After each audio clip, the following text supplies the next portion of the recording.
किसी ने बोला तो नहीं आपको माइक को बंद करने के लिए?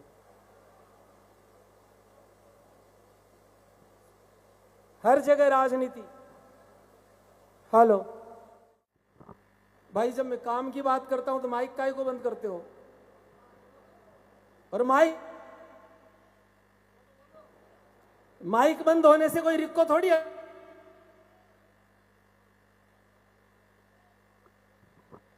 इन लोगों की औकात नहीं थी सरपंच बनने की।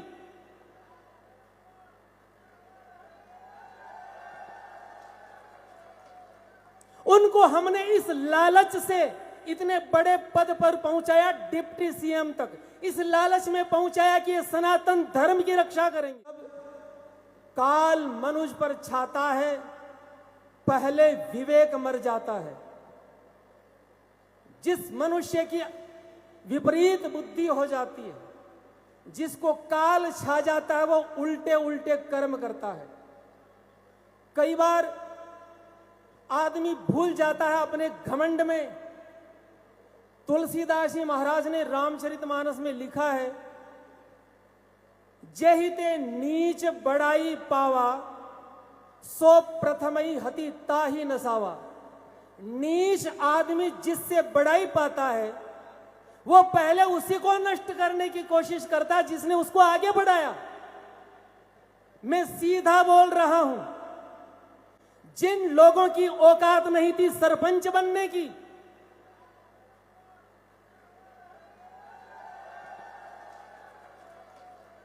उनको हमने इस लालच से इतने बड़े पद पर पहुंचाया, डिप्टी सीएम तक, इस लालच में पहुंचाया कि ये सनातन धर्म की रक्षा करेंगे। और उन्होंने आते ही अपना रंग दिखाया और सनातन धर्म को ही नष्ट करना शुरू किया। सनातन धर्म नष्ट होने वाला नहीं है। रावण ने कोशिश की, खुद खत्म हो गया। हिरण्यकश्यपु ने कोशिश की, खुद खत्म हो गया। अरे कंस स्वयं समाप्त हो गया। अकबर, औरंगजेब, इतने बड़े बड़े सब मिट्टी में मिल गए। तो 2 कौड़ी के नमूने केवल थोड़े से लालच को पाने के लिए, ये जो भूमाफिया लोग हैं, ये सारी जो झगड़े की जड़ है, मैं उस जड़ से प्रारंभ करता हूं। थोड़ा सा आप आगे बढ़ेंगे ना, इधर थोड़ा सा आगे बढ़ेंगे, वहां पर आपको फेंसिंग मिलेगी। कुछ पिलर्स खड़े हैं और तारबंदी कर रखी है। वो जमीन अधिग्रहण की डिप्टी सीएम के लोगों ने। भाई, जब मैं काम की बात करता हूं तो माइक काहे को बंद करते हो? और माइक बंद होने से कोई रिक्को थोड़ी है।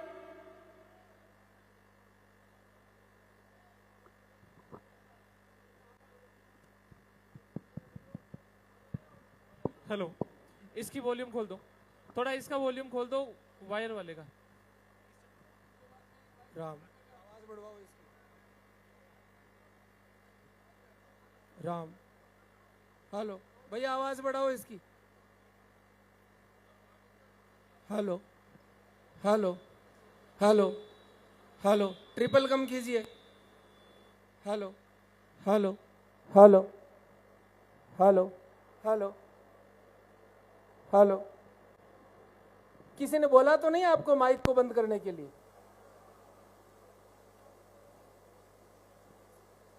हर जगह राजनीति। हेलो हेलो हेलो, हाँ सही है। मैं यहां आ जाता हूं। जब आप यहां से जाओ ना, तो जो बीमारी की जड़ है, जाने से पहले एक पुण्य काम करते हुए जाना। काम की बातें बाद में बताऊंगा। जो सबसे पुण्य का काम है, शुरुआत करके जाना। जाते समय या जब कार्यक्रम पूरा हो जाए, तो वो जो फेंसिंग है और जो पिलर्स गड़े हुए हैं, सारी बीमारी की जड़ है वो, उनको उखाड़ करके जाना। जो एक एक पिलर को उखाड़ेगा, उसको अनंत कोटि यज्ञ करने का फल मिलने वाला है। 28 युद्ध लड़े दादूपंथियों ने अपने भूतकाल में। हमने 28 युद्ध लड़े भूतकाल में। हमारे पूर्वज संतों ने कोई अपनी प्रॉपर्टियां पाने के लिए नहीं लड़े। सनातन धर्म को बचाने के लिए लड़े। मैं एक युद्ध का वर्णन करता हूं, खाटू श्याम जी, जहां पर तुर्कों ने आक्रमण किया था और वहां पर हमारे मंगलदास जी महाराज साधुओं की सेना लेकर के पहुंचे। 400 हमारे साधुओं ने बलिदान दिया और 7000 तुर्कों को मार करके मिट्टी में मिलाया और देश की रक्षा की। यह हमारा 29वां युद्ध है। 28 युद्ध हमारे पूर्वज संतों ने लड़े धर्म रक्षा के लिए।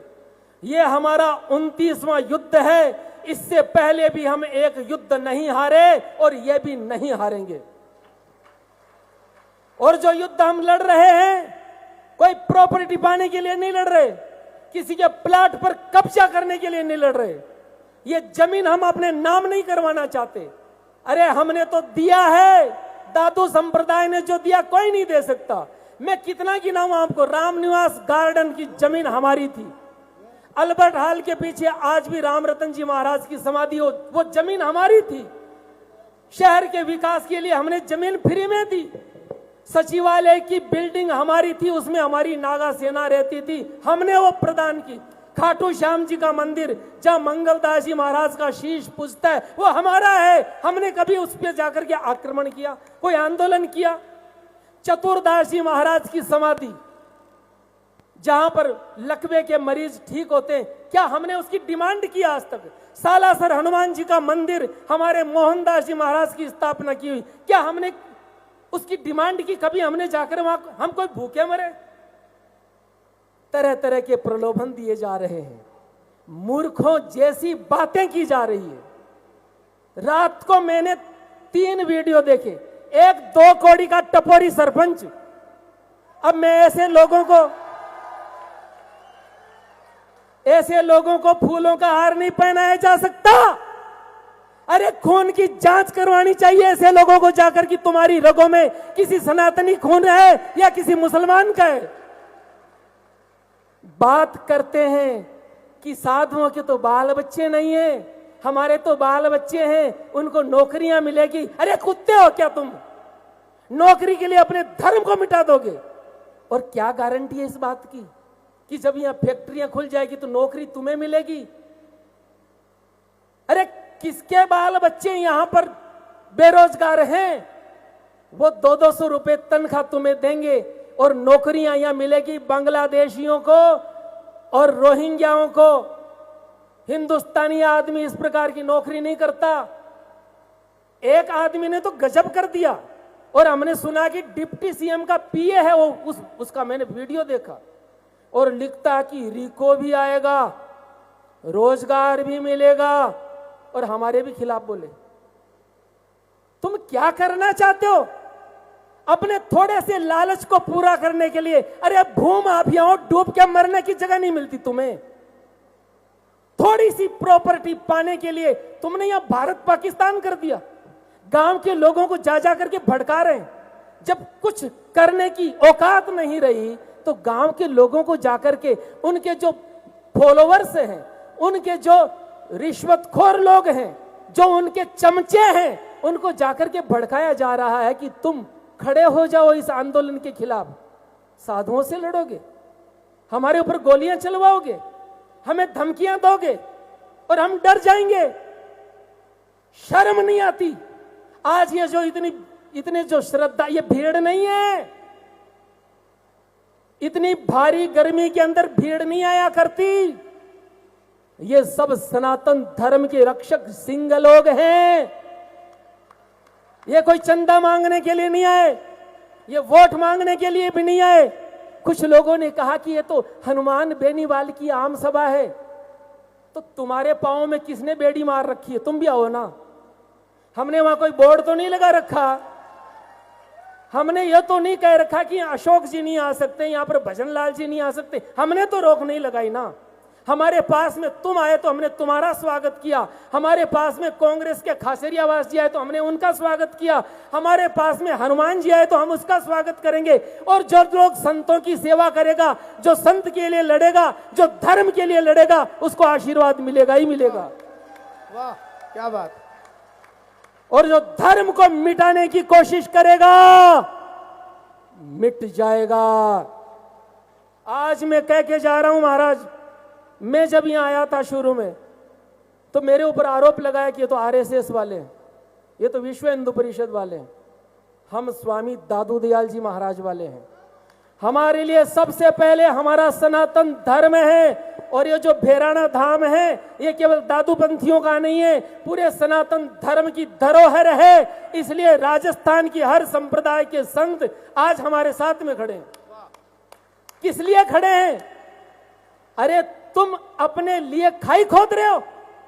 होना तो ये चाहिए था, भजनलाल स्वयं आकर के दंडवत प्रणाम करता इस खाली जमीन में और कहता, हे महात्माओं, मैं अपना पद त्याग दूंगा, लेकिन यहां पर स्वामी दादू दयाल जी महाराज के तपोवन की घोषणा करता हूं। अरे तो तुम्हारे पाप धुल जाते और संतों को सताओगे, 5 साल निकाल नहीं पाओगे। किस घमंड में जी रहे हो कि तुमको कुर्सी मिल गई? अरे कुर्सी पर फेविकोल लगाकर कब तक चिपके बैठे रहोगे? जिस कुर्सी ने हिरण्यकश्यपु का साथ नहीं निभाया, जिस कुर्सी ने रावण का साथ नहीं निभाया, जिस कुर्सी ने कंस का साथ नहीं निभाया, जिस कुर्सी ने अकबर, औरंगजेब, नेहरू का साथ नहीं निभाया, उस कुर्सी पर तुम कब तक चिपके बैठे रहोगे? धर्म का साथ दोगे, धर्म तुम्हारा साथ देगा। हमने तुम्हें बिठाया ना कुर्सी पर, तो हम तुम्हें उतारना भी जानते हैं। हमने बिठाया, हमने तुम्हारे लिए सभाएं की जा जा करके, हमने चुनाव प्रचार में तुम्हारे लिए सभाएं की, तुम्हारे लिए वोट मांगे, तब तुम्हारी औकात हुई कुर्सी। नहीं तो तुम तो कुछ भी नहीं थे और कुछ भी नहीं रहोगे। किसी ने बोला था हमारी आखिरी उम्मीद, हमारी आखिरी उम्मीद नहीं है, हमारी पहली उम्मीद स्वामी दादू दयाल जी महाराज से थी। हमारी आखिरी उम्मीद भी स्वामी दादू दयाल जी महाराज से है। ये पूरा का पूरा वन रात को फिर एक टटपुंजिया नेता जो अपना वक्तव्य दे रहा कि हमको प्रपोजल दीजिए, यहां पर तो 2015 से काम चल रहा। अरे तुमने जब पहला ट्रैक्टर यहां ला करके खड़ा किया था तब हमने विरोध किया था कि आप गलत कर रहे हो, लेकिन तुमने तो चालाकी खेली कि हम तो इतनी सी दूर में आएंगे। फिर तुमने 800 बीघा बढ़ाई, अब तुमने 1200 बीघा बढ़ाई, अब तुम और उस सड़क के पार जाना चाहते हो। किसको मूर्ख बनाते हो? बोले कि हम लालच देते हैं कि तुम हमें प्रपोजल दो, हम तुम्हारे मंदिर का विकास करेंगे। हम साधु हैं, भिक्षा मांग करके खाते हैं, लेकिन हमारे मंदिर का विकास करने की औकात भगवान ने हमें दी है, तुम्हारी जरूरत नहीं है। हमारा एक भक्त खड़ा हुआ, फिर कहा गया कि 16 करोड़ रुपए हमने तो दे दिए, हम तो बना के रहेंगे। अरे हम तुम्हें 17 करोड़ रुपए देते, अपना मुंह काला करके जाओ यहां से। मजाक बना करके रख दी राजस्थान की, इसलिए बिठाया था तुम्हें गद्दी पर हमने। तुम सनातनी कहते हो अपने आप को, ऐसे होते हैं सनातनी? क्या योगी आदित्यनाथ जी ऐसे? क्या हेमंत बिस्वा ऐसा है? किस पार्टी के तुम लोग हो? किस झंडे के नीचे तुम लोग हो? अरे पूरा का पूरा डुबा दिया तुमने। पूरी की पूरी भारतीय जनता पार्टी को तुम गंगा जी डालना चाहते हो? क्या करना चाहते हो? साथियों, हम किसी पार्टी पॉलिटिक्स की बात नहीं करना चाहते। दर्द होता है यहां। हमने अपने लोगों से दुश्मनियां ली। जिस किसी पार्टी का कोई व्यक्ति खड़ा होता है राम, वो हमारा ही होता है, वो हमारा ही भाई है। हमारे लिए तो सब एक जैसे, हम तो सबको आशीर्वाद देते हैं, लेकिन तुम्हारे ऊपर विशेष हमने हाथ रखा। हमारे दिनेश गिरी जी ने हाथ रखा, हमारे महाराज श्री ने हाथ रखा, बड़े बड़े संतों ने तुम्हारे लिए सभाएं की और तुमको ले जाकर के वहां बिठाया, और तुमने हमारे महात्माओं को ऐसी तपती धूप में बिठाया। अरे संत के चरण में कांटा भी चुभ जाए तो भगवान की आंख से आंसू आते हैं। ये भूतों ने भविष्यति, ये जो हमारे महात्माओं ने तपस्या की, ऐसी धूप में दिखाई नहीं देता? क्या मोदी जी को दिखाई नहीं देता? क्या भजनलाल को दिखाई नहीं देता? कहते कि प्रपोजल रखो, तो रख रहे हैं प्रपोजल, और जो प्रपोजल हम रख रहे हैं इसमें कोई फेरबदल होने वाला नहीं है। किसी को अगर ऐसा लगता हो कि तुम्हारी चिकनी चुपड़ी बातों में हम आ जाएंगे, तुम्हारे लालच में हम आ जाएंगे, हम भेंट और चंदे में बिकने वाले लोग नहीं हैं। प्रपोजल सुन लीजिए। पहला प्रपोजल, ये जो पूरा वन क्षेत्र है स्वामी दादू दयाल तपोवन संरक्षित वन क्षेत्र घोषित होना चाहिए। जिस भूमि को समतल करके पेड़ पौधों को काटने का पाप तुमने किया है, इस पाप को धोने का समय जुलाई में शुरू होने वाला है। तुम्हारे पाप धुल जाएंगे। इसमें 3 लाख पेड़ लगाना और अच्छा घास लगाना ताकि गायें चर सके। ये दूसरा प्रपोजल। तीसरा प्रपोजल, परमानेंट कानून बनाना होगा कि इस क्षेत्र में आगे कोई भी सरकार आए तो इसके ऊपर आंख उठाकर देखने की कोशिश ना करे। परमानेंट संशोधन, ये है हमारे प्रपोजल। और कोई ये सोचता हो हम तुम्हारे लिए दादू दयाल कॉरिडोर बनाएंगे, किसको बेवकूफ बना रहे हो? हम खुद बना लेंगे। जब हमने इतना सुंदर मंदिर बनाया, आप जाकर के वहां नाम पढ़िए, वहां संतों के नाम है। अरे हमें आप जो भेंट दक्षिणा देते हो, हम वो सारी मंदिरों में गौशालाओं में तो देते हैं। हमारे प्रकाश दास जी महाराज है, कितना गायों के लिए काम करते हैं। ये चाहते तो क्या अच्छे वस्त्र नहीं पहन सकते थे? हमारे संत महात्मा जो यहाँ विराजमान हैं, अरे इनके पास इतनी प्रॉपर्टियां, लेकिन कभी भी ये अपने आप को प्रॉपर्टी का मालिक नहीं समझते। स्वामी दादू दयाल जी का कॉरिडोर हम बना लेंगे। और तुम्हें अपना पाप धोना हो, मैं शर्म की बात बता रहा हूं, ये इन लोगों के मन में क्या खुन्नस घुसी है। आप नरेना से सांवरदा वाली रोड पर आइए, आप साइकिल नहीं चला सकते। 2 साल से हमने उस रोड को टूटी हुई देखा। आप बेराना की बात तो आप अब कर रहे हैं। नरेना से जो दूध की तरफ सड़क जाती है वो इतनी टूटी हुई है। और तू डिप्टी सीएम है, अरे तुम यहां से 2 बार एमएलए बने हो, तुम्हें शर्म नहीं आती उस रोड को देख करके? जहां पर श्री गुरु गोविंद सिंह जी महाराज का गुरुद्वारा है, जहां स्वामी दादू दयाल जी महाराज का गुरुद्वारा है, वहां पर लाखों भक्त आते होंगे, वहां पर लाखों श्रद्धालु आते होंगे, वो सड़क तुम्हें दिखाई नहीं देती। ऐसे ऐसे क्या खुन्नस! अरे हमने तुम्हारा क्या बिगाड़ दिया? हम तो साधु हैं, हम तो पैदल भी चढ़ लेंगे। लेकिन ये जो भक्तजन आते हैं, जो परिक्रमा करने के लिए आते हैं, जो यहाँ पर धोख लगाने के लिए आते हैं, उनकी गाड़ियां आराम से चल जाए, इसमें भी तुम्हें जोर आता। मैं कहता हूं साथियों, जिंदगी में मैंने बहुत राजनेता देखे, लेकिन ऐसा नालायक आदमी कभी नहीं देखा।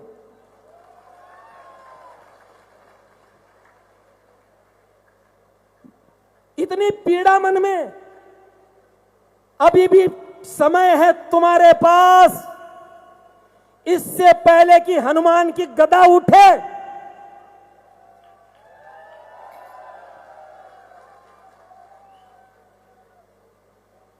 जाग जाओ, चेत जाओ, वरना कोई पीछे पानी देने वाला भी नहीं बचेगा। जैसे मंदोदरी रोई थी ना रावण के स्वर्गवास के बाद, राम विमुख अस हाल तुम्हारा, रहा न को कुल रोवनिहारा। अरे रावण बहुत समझाए जा तेरे को, बहुत बहुत समझाया, तू नहीं समझा, राम का विरोध नहीं छोड़ा। आज तेरी यह हालत हो गई कि परिवार में कोई पानी देने वाला भी नहीं बचा। अगली बार चुनाव में जब निकलोगे तो कौन सा मुंह लेकर निकलोगे? वैसे तो तुम निकलने के लायक बचे नहीं। अगला चुनाव सरपंच का भी जीत के दिखा देना। किसी को यह भ्रम हो हम तुम्हें बिठाना जानते हैं तो रेत में मिलाना भी जानते हैं। हमारे कोई स्वार्थ नहीं, हमारा स्वार्थ एक है, सनातन धर्म। और सनातन धर्म के बीच में जो भी रोड़ा आएगा, जो कोई भी इसको नष्ट करने की कोशिश करेगा, वो स्वयं नष्ट हो जाएगा। साधु की हुंकार कितनी खतरनाक होती है। क्यों बददुआ लेते हो तुम? हो क्या गया? अरे किसका जूठा खाया तुमने? क्यों बददुआ लेते हो महात्माओं की? आज पूरे राजस्थान के नहीं, हंस का घेराव कर दिया, तुम्हारे बाप की औकात नहीं कि अंदर चले जाओगे, क्योंकि उस आवास में हमने भेजा था तुम्हें, तुम्हारी योग्यता नहीं थी, हमने भेजा था, और हम भेजना जानते तो निकालना भी जानते हैं। इसलिए अंतिम निवेदन है या आदेश है,